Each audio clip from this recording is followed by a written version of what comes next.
Welcome back to another Grassroots show on the Eck Ratings Eventing podcast. And this is a show that I've been really, really excited to share with you guys because I think it's something that can help us all with our riding and just in general life, to be honest. It's something that I think many of us struggle with, and it would be really nice to address some of our issues. Today, we're going to have a good old chat about mindfulness and psychology and how to overcome some of our worries when we're out eventing. And I thought, who better to discuss this with me and give you guys some tips and tricks than a lady called Nicky Pennie. Nicky is a fantastic empowerment coach. Nicky, welcome to the show. Hi, Rosie. Thank you so much for having me. It's fabulous to be here. Thank you for coming on, because I think it's something that's going to really benefit a lot of our listeners and something that we can all hopefully take a little bit of advice from throughout this next 40 minutes or so. Before we get started, tell us a little bit about yourself and your journey. Yeah, so it's been a really interesting one. So I was a classic child that was pony mad, like I'm sure many of the listeners can relate to. And I sadly wasn't in a position when I was a young child to have a horse or a pony of my own. And finally, age 30, I bought my first horse, my wonderful Bella, who is still with me today, a number of years later. And it was a classic case of green horse, green owner. Truth be told, I should never have bought her, but I'm glad that I did. And I learned so much along the way. And alongside having her, I had a corporate job. I had a senior position within human resources, and it didn't leave much time for working on myself, working with my horse that needed a lot of work. And the short version of a long story is I completely changed my life about 12 years ago now.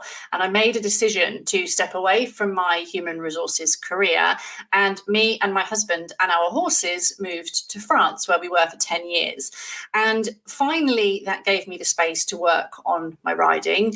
And Bella, whilst quite talented, had had a difficult start in life. So she was quite a challenging horse to work with. And essentially, I worked with an incredible coach who's become a really good friend of mine, a riding coach, and she loaned me a horse called Donkey, who I also have. And he basically was, he'd been a junior's horse for two of her daughters. So he'd been there, seen it, done it, and got the T-shirt in show jumping, I should add. And he was 19 when I got him. He'd recovered from a tendon injury, and he was just looking for a quieter life. And he was given to me to loan for a year.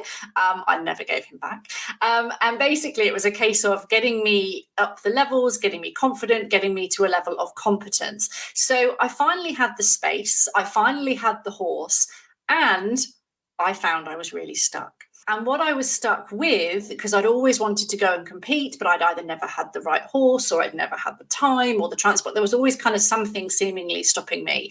There was nothing stopping me now with all of these things.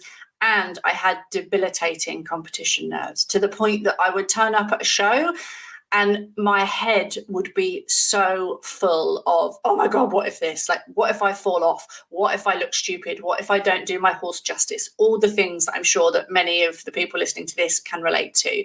And honestly, I did compete, but it was exhausting. I would go home and almost need to lie down in a darkened room because it had taken so much out of me. And because of all of the noise, I wasn't able to actually focus on the things that I needed to focus on when I was riding to actually progress and become like any level of a competent rider. And so what happened was I decided I wouldn't accept that this was kind of how my story ended, because I'd for so long wanted to be somebody that I didn't have ambitions of doing 5-star badminton or anything like that, but I really wanted to go to a show, have a nice time, enjoy it, jump around and come home. And it honestly felt like climbing Everest. So I went in search of what was happening in my mind to then be able to unpick it.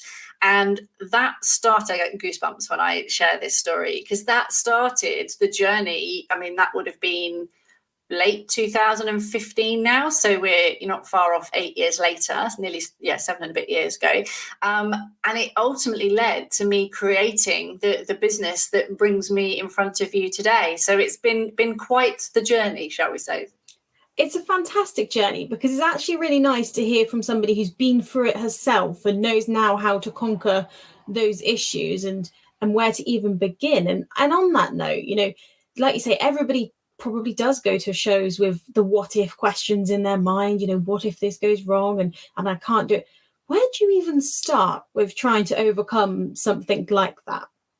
So it was really interesting because I really realized what I said to you before, which is that finally I'd removed all the obstacles, because as humans, we're great at kind of going, well, I can't do that because. And actually what happens, obviously, I know a lot about the mind, as you'd expect with the work that I do. It's actually our mind kind of creating reasons, which are also known as excuses, as to why we can't do things. And what I got really clear on was, I was really honest with myself about, do I actually want this? Because I think for a lot of people, they think they want to compete, and it doesn't even need to be competing. It can be anything. They think they want to move up a level, or they want to do dressage, or whatever it is.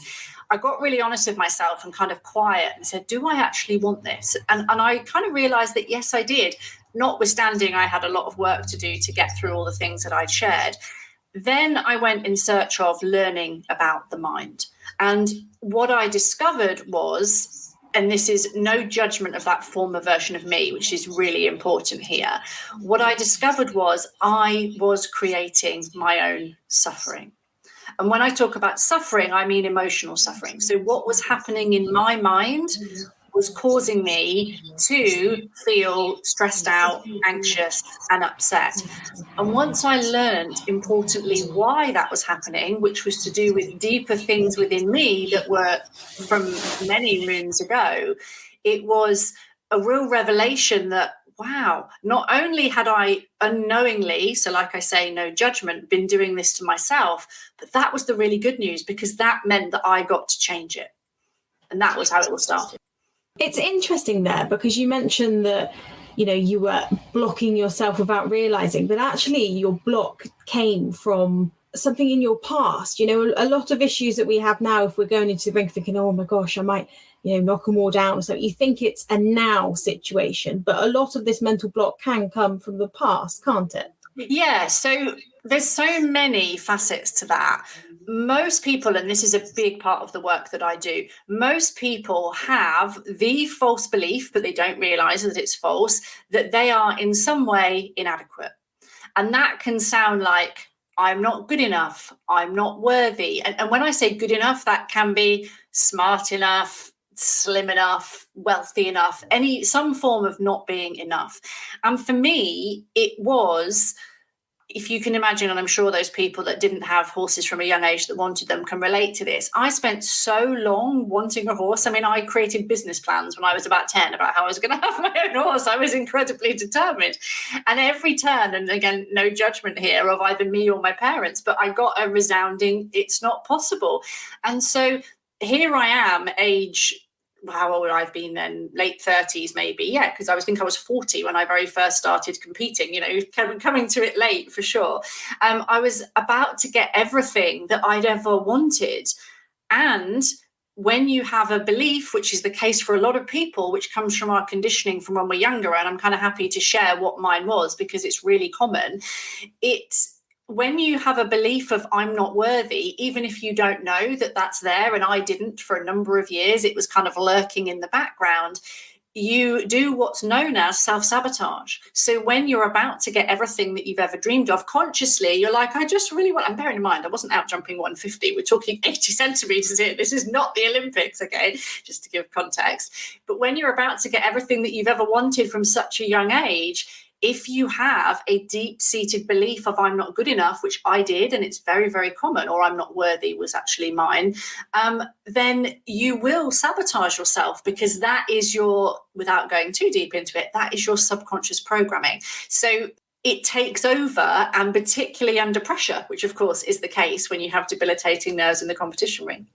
I think that's really fascinating how it all links. But I think one area I really want to chat about is expectations, because it's not just our own expectations. We feel we've got expectations of other people. And I think I enjoy social media. A lot of people are on social media, but I think a lot of expectation can come from social media, because you see other people posting about their fantastic days, or they're moving up a level, or jumping this or doing that, and you suddenly feel very left behind. How can you help people try and deal with this influx of everybody doing everything and you feeling quite distant and left behind? Yeah, it's a really common one. So I think there's kind of two things.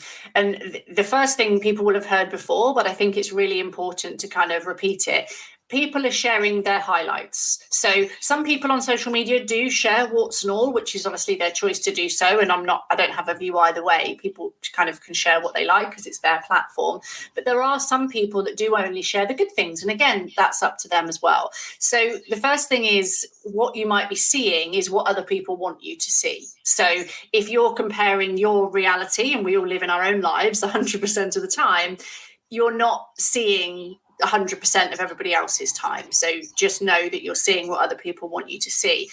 And then I think the next thing is to get really clear on what your journey is. And when I say journey, if you think about, we've hopefully got the excitement of badminton coming up. I think the entries closed this weekend, and there'll be 80 odd people going in there, and there'll be like a core of maybe 15 that will have the chance of coming on the podium, in the top 3. For everybody else, there's different goals. Now, you might get somebody like the wonderful Ros Cantor and Lordships Gruffalo, first 5-star, and he came second. But for most people, that's not the case. And then, there'll be older horses that are going around with like less experienced riders who are first timers and that kind of thing. And their goal, for example, might be, I want to finish top 25, or I want to finish on my dressage score, or, I want to go clear inside the time cross country, and actually 1 down is good for me in the show jumping, whatever it kind of looks like. And what I would say is expectations are the precursor to disappointment, in the sense that if you go into a competition, let's talk eventing, that says, I must finish on my dressage score, and anything less than that and I'll be disappointed, you're setting yourself up for disappointment. But if actually what your goal, which is more realistic, is, I want to be present in every phase, listening to my horse, managing my own emotions, and have fun, they're much better goals to have. I'm not saying don't be ambitious, but I guess what I'm saying is, if you have expectations that you're going to win, that's also something that's beyond your control, because actually you don't know who you're going to go up against. I think for a lot of amateur riders, what can happen is they might wait until they're ready, in quotes, to compete. But actually what then happens is their expectations are so high, and rather than looking at, oh, wow, okay, I want to be close to the optimum time because previously I've ridden with a handbrake on, and if I get 3 seconds over the time, then that's a really big win. They do themselves down because of the 3 time faults, rather than looking at the progress they've made since the last outing. So I think it all has to be looked at in context, but really recognise, firstly, the mind likes to focus on what's not good because it has a negative bias, and it will do that instinctively. But also be really kind of honest with yourself about where you're at in your training, where your horse is at, and what's realistic. And also know that if you don't achieve what you set out to achieve, well, it's just one competition. You've got the rest of the season and, all of the years to come, hopefully, as well. I really like that, because I think that we're all very guilty of forgetting what we actually have achieved. We always focus on what we haven't and, what's next. We rarely sit there and look back and think, wow, look what I've done in a year. And I think that that's really important to do sometimes as well. Yeah, I agree, because as humans, we're on to the next thing. And I think that kind of how full on lives are now as well, with everything in social media, our lives and our feeds and everything is very busy. So not that I want to wish another COVID on us by any stretch of the imagination, but I think the very start of COVID, people did take stock and really kind of go, wow, this is what's I've achieved and how amazing is that? And I think it is a good idea, because sometimes if you're so focused on where you're going, no bad thing to have goals and to be focused. But if you don't take the time to look at what you've achieved, you can do yourself and your horse a disservice by always wanting the next thing rather than recognizing what you have achieved. And that makes a difference in your mindset, because you're coming from I haven't done this yet, rather than, hey, look at what we have done. Yeah, I think that's really cool, because I also heard someone say once, and I think about this a lot actually, is you've got to enjoy the journey, not just the destination, because otherwise it's just going to feel like so much effort to get there, and you're not actually going to have any satisfaction when you probably do get there.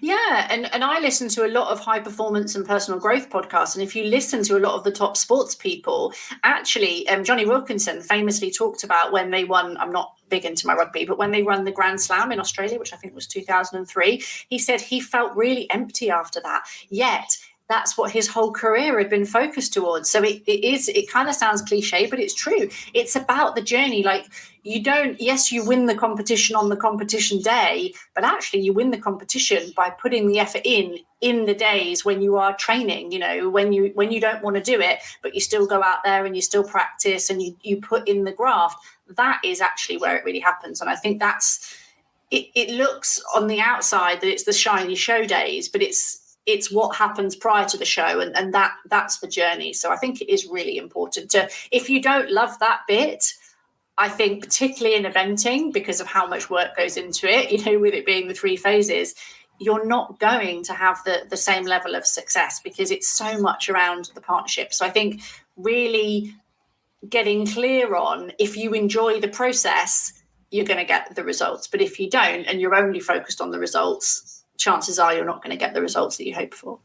And a lot of people that I know sometimes don't like their records. So affiliated events, all your results are put on a record. And I think that it can sometimes scare people or worry them that, they're going to see on the record that I've had a terrible day, or, it's all gone wrong today, and that people are constantly looking at these records and it's there then for life almost. How would you help somebody try and overcome that fear that's stopping them wanting to go out and compete because they're so scared of the record? Just let me understand, do you, and you may not know, but see if you can, do you think the record, is this somebody that's like thinking of selling a horse, or is this about them as the rider, do you think? I think it's about them as the rider, and I think that, again, it's the fear of judgment of, that went wrong and this went wrong or this went right.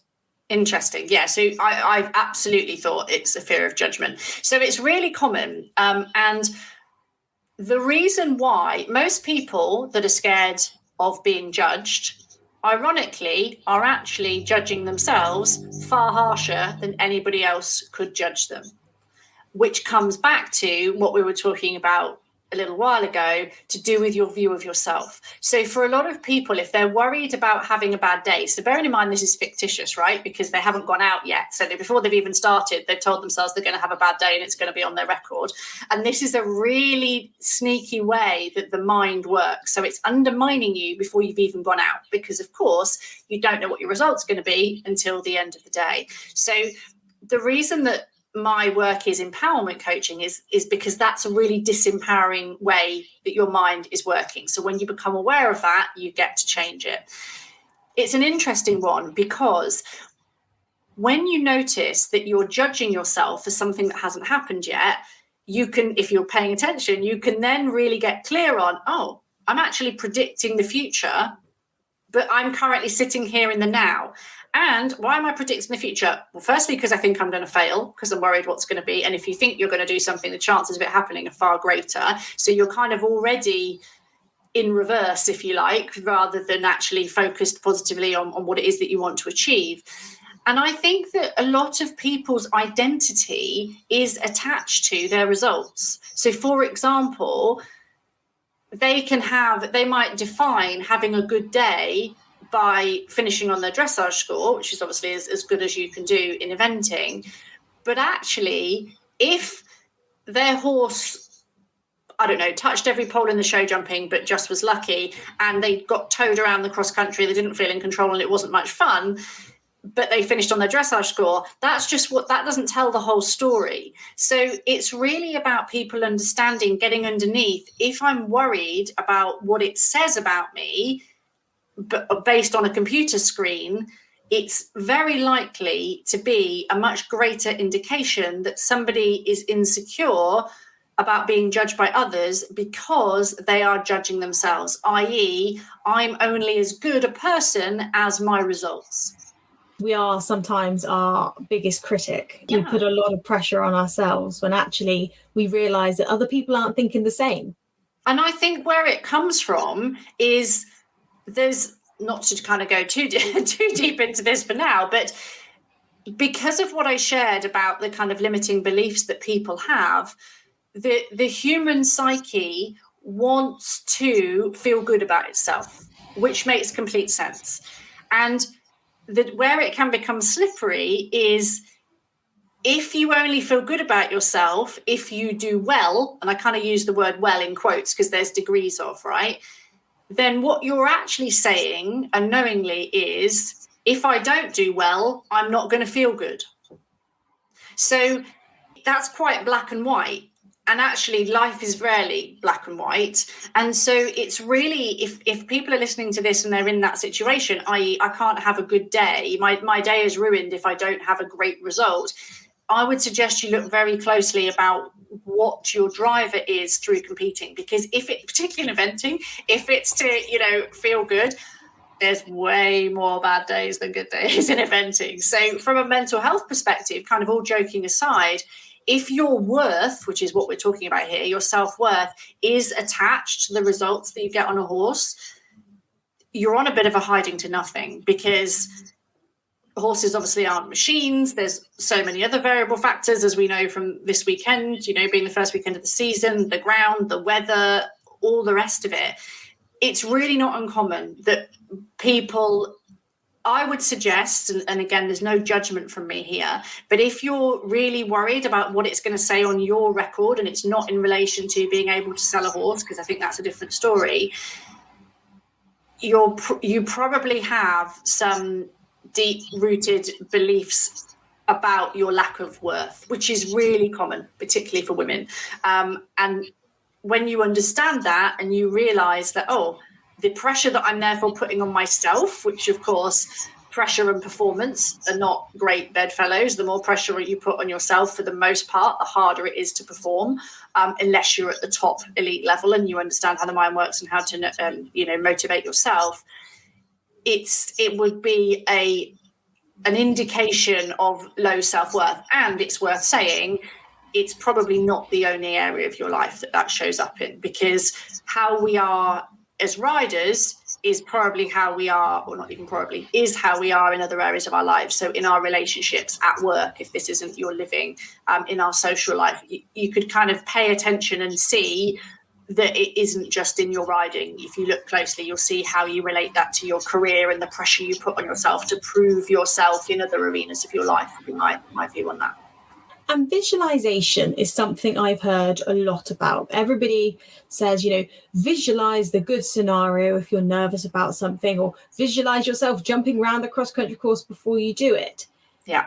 What are your thoughts on visualization? Because some people can visualize really well, and other people visualize the bad situations when they're visualizing. How would you manage something like that? Yeah, so visualization is really powerful. What people don't realize is that they are, in fact, doing what you've just said without meaning to. They are actually visualizing and therefore creating what they don't want. And so your visualization kind of first became apparent with top athletes. It's like, visualize yourself winning the gold. And I absolutely talk to clients about visualization where it's appropriate as well. When I've worked with riders and I've suggested that they visualize themselves completing the cross-country course, you can really see what's happening in your own mind when you're trying to visualize something. Because if you come to a fence that in your mind is a bit of a bogey fence, either for you or your horse, what will happen in your mind is a bit like buffering, back in the days when you couldn't upload stuff on the internet and it sort of judder. That's an indication that that's the sticky area. So spend some time visualizing that. So visualization can be really powerful. And I've got an audio track for visualizing things that will help you feel more confident, which is obviously really powerful, because you're then programming your mind to visualize what it is that you want. What most people do when I talked about kind of predicting the future that doesn't go as you want is they're unknowingly and unintentionally visualizing what they don't want. And the reason why visualization is so powerful is because your mind, the human mind, doesn't know the difference between what's real and what's imagined. So if you imagine positive things over and over and over again, I don't really like the word positive but you get what I'm trying to say. If you visualize what you want over and over and over again, when you actually get to do it in real life, the brain goes, oh, I know this, because there's actually studies that say if you imagine lifting things, your muscles actually become stronger, which is incredible, the power of the mind. But what most people do without realizing it, so again, there's no judgment, is they're actually predicting, which is a form of visualizing, that something's going to happen that they don't want. So if I give you an example, if you've got a horse and something's gone wrong, and if you are not a pro and you're naturally therefore worried about something that's happened in the past, you might plan to go to the yard this evening, and it's 4:30. You might be there going, I'm really worried that my horse is going to do X tonight, but you're not at the yard.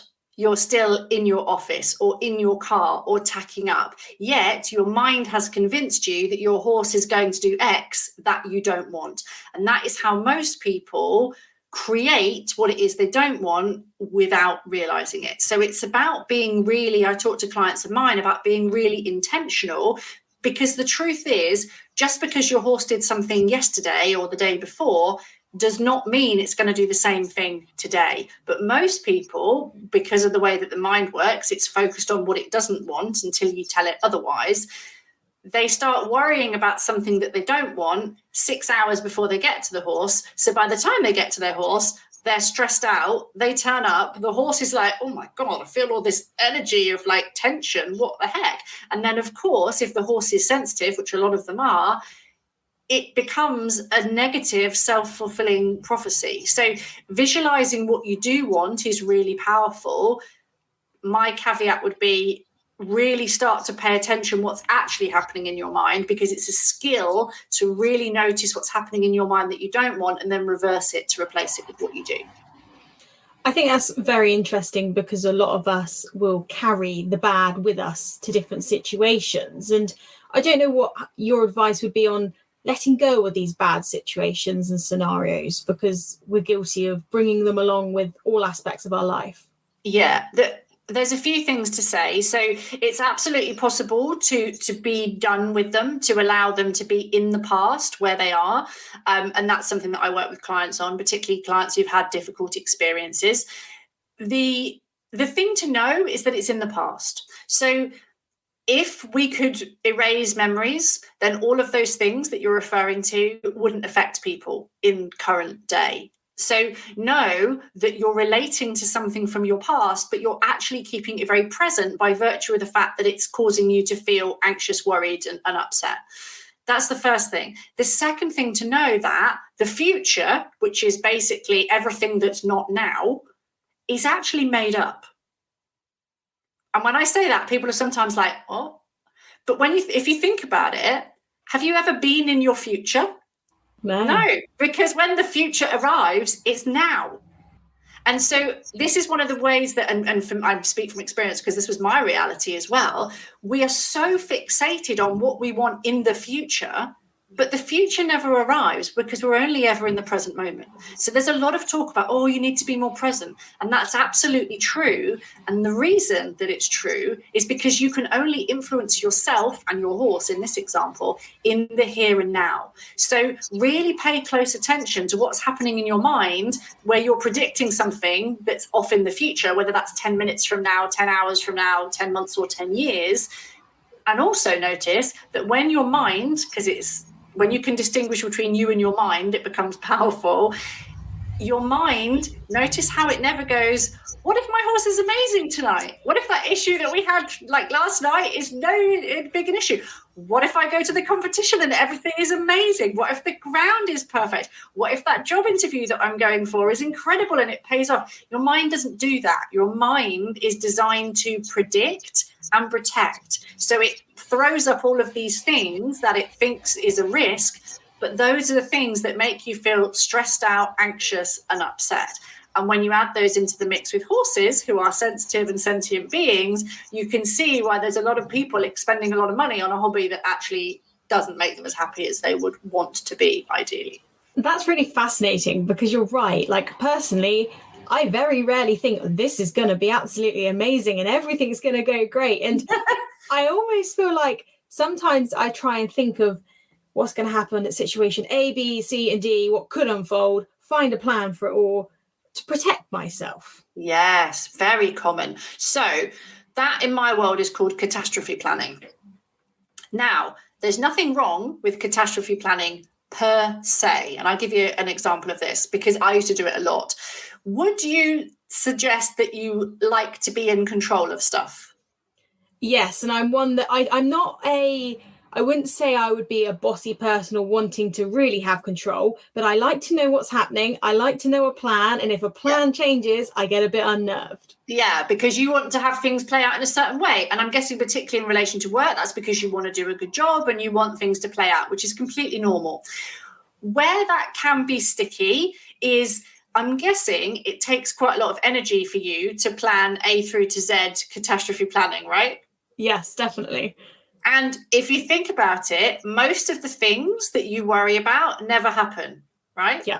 Yeah. So, and it's really common, and it's great because I used to be a serial control freak. Like I couldn't handle it when stuff didn't go how I thought it should go, in quotes. And how I've been able to navigate that, and it's a big thing that I help clients with, because for women, right, we're juggling many things. And therefore, if we can control stuff, even like you say, without like being bossy about it, but if we can kind of over plan so everything happens just as we think it should do, then in theory, we can relax. That's the reason for doing the catastrophe planning, right? Yeah, 100%. Except all of the stuff that goes into the catastrophe planning, the overthinking, the extra preparation, takes a lot of energy.